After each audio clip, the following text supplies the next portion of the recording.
Assalamualaikum warahmatullahi wabarakatuh. Perkenalkan saya Khairul Muttaqin, guru SMA Negeri 2 Polewali Mandar.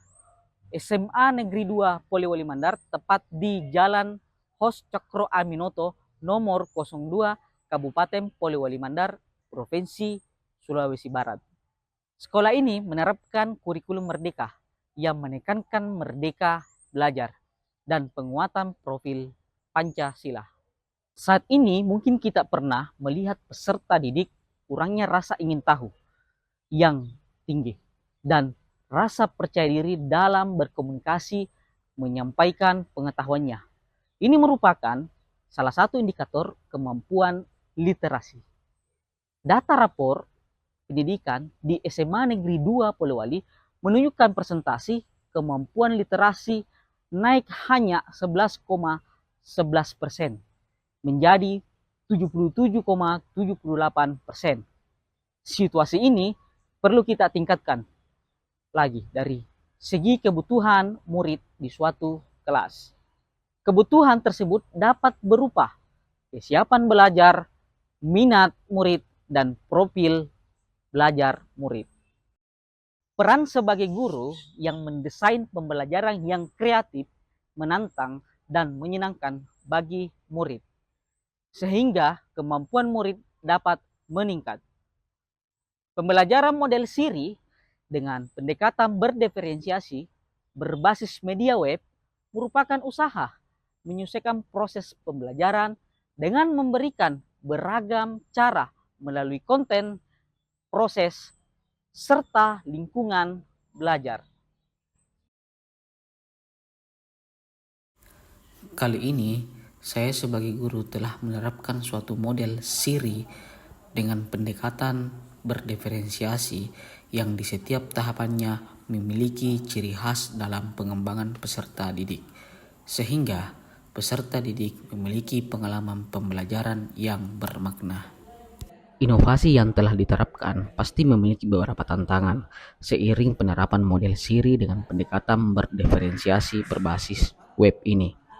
Ada beberapa tantangan yang dihadapi terkait pengembangan media web, yaitu keterbatasan dalam fitur yang bisa dimanfaatkan secara maksimal, dikarenakan website dikembangkan secara gratis. Website gratis biasanya tidak mendapatkan dukungan teknis dari platform tempat membuat website. Berbeda halnya dengan website berbayar. Ketika website down tidak bisa diakses, maka kendala tersebut bisa disampaikan melalui support tiket layanan web hosting yang digunakan. Tantangan berikutnya adalah pada website gratis tentu tidak memiliki banyak opsi menentukan kualitas server website yang akan digunakan.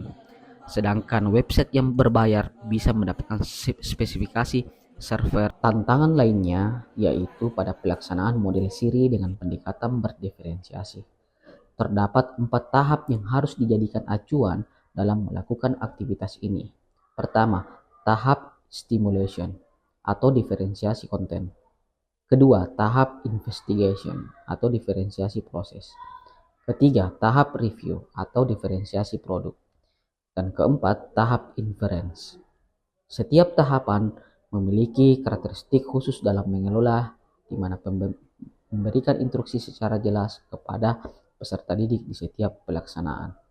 Pada fase pertama, yaitu stimulation atau diferensiasi konten, peserta didik diberikan minat belajar dengan menampilkan konten materi pada website sebelum memasuki kelas untuk belajar tatap muka. Dengan aktivitas membaca, berdiskusi, dan tes pemahaman awal ini dapat dikerjakan di rumah maupun di sekolah.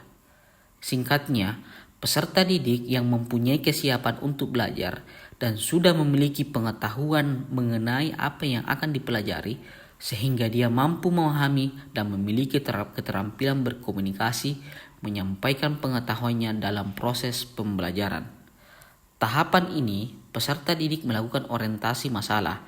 Guru memberikan pengarahan kepada peserta didik untuk memperhatikan materi terkait dengan keanekaragaman hayati dan klasifikasi makhluk hidup yang ada di lingkungan sekitar melalui pengamatan langsung, video, dan bacaan informasi pada lembar kerja peserta didik. Guru memberikan pertanyaan pemantik kepada peserta didik. Kemudian, guru menyampaikan apersepsi dan menjelaskan tujuan pembelajaran berdasarkan materi yang akan dipelajari peserta didik. Kemudian, guru mengorganisasikan peserta didik berdasarkan gaya belajar, yaitu visual, auditori, dan kinestetik yang ditentukan terdiri dari 4-5 orang. Pada fase kedua, yaitu investigation atau diferensiasi proses. Pada fase ini, guru mengidentifikasi hambatan dalam proses pembelajaran biologi yang telah dirancang dengan sebaik mungkin pada lembar kerja peserta didik. Dalam membangun proses pemecahan masalah secara bekerja sama dalam melatih keterampilan komunikasi dan berpikir kritis. Fase investigasi menunjang peserta didik melaksanakan proses komunikasi dan berpikir secara baik. Peserta didik dengan gaya auditori mendengarkan orang lain dan mencocokkan kelompok klasifikasi Kingdom dengan menentukan ciri-ciri morfologi makhluk hidup pada lembar kerja peserta didik yang disediakan oleh guru. Serta aktivitas membaca literatur yang akan didiskusikan sesama teman kelompoknya. Selanjutnya, gaya kinestetik, yaitu peserta didik mengamati ciri-ciri morfologi suatu tumbuhan secara langsung, seperti bentuk akar, batang, daun, dan buah pada tumbuhan. Contoh tumbuhan yang diamati oleh peserta didik yaitu ubi kayu, rambutan, palem, dan pisang. Selanjutnya, peserta didik mengamati tumbuhan di lingkungan sekitar sekolah untuk menentukan kelompok tanaman mana saja yang termasuk kelas Gymnospermae dan Angiospermae. Kemudian peserta didik dengan gaya visual membuat suatu produk seperti poster atau infografis menggunakan software yaitu Canva. Dengan kreativitas peserta didik membuat poster di laptop yang telah disediakan oleh guru pada materi Kingdom Animalia dari film Arthropoda yang berisikan pengertian ciri-ciri kelas dari Arconadae. Pada fase ketiga yaitu review atau diferensiasi produk. Pada kegiatan ini, peserta didik dapat mengoreksi pengetahuan yang baru terhadap dirinya dan memperkaya konten pengetahuan saat menjalankan komunikasi secara lisan, khususnya pada pelaksanaan presentasi. Kegiatan ini sebagai kunci keberhasilan dalam meningkatkan keterampilan komunikasi dan berpikir kritis peserta didik. Selanjutnya, peserta didik diberi kesempatan melakukan tanya jawab materi pembelajaran yang belum dikuasai dan memberikan kesimpulan selama proses pembelajaran. Selanjutnya, tahap inference, di mana tahapan ini merupakan tahapan akhir dari suatu proses pembelajaran di mana peserta didik melakukan verifikasi pemahaman terhadap materi yang telah dipelajari selama proses belajar, serta memberikan kesempatan kepada peserta didik untuk merefleksikan pembelajaran yang didapatkan hari itu juga. Dan permasalahan peserta didik akan lebih mudah ditemukan solusinya sehingga tampak keaktifan peserta didik yang meningkat cara berkomunikasi dan berpikir secara baik tercapai.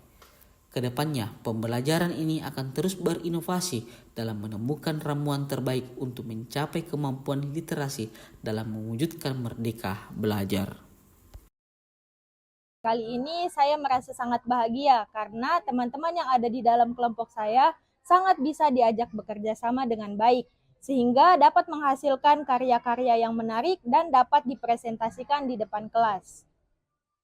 Menurut saya, pembelajaran pada kelas hari ini saya merasa sangat senang karena kenapa? Di mana kami diberi literatur atau informasi melalui sebuah website sebagai bahan bacaan sebelum kami memasuki kelas agar kami dapat berargumentasi dengan baik.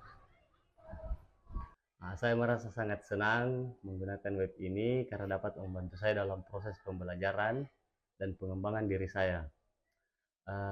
Dan untuk aksesnya yang sangat mudah dan tidak berbelit-belit, yang dapat memudahkan saya dalam menerapkannya di setiap mata pelajaran.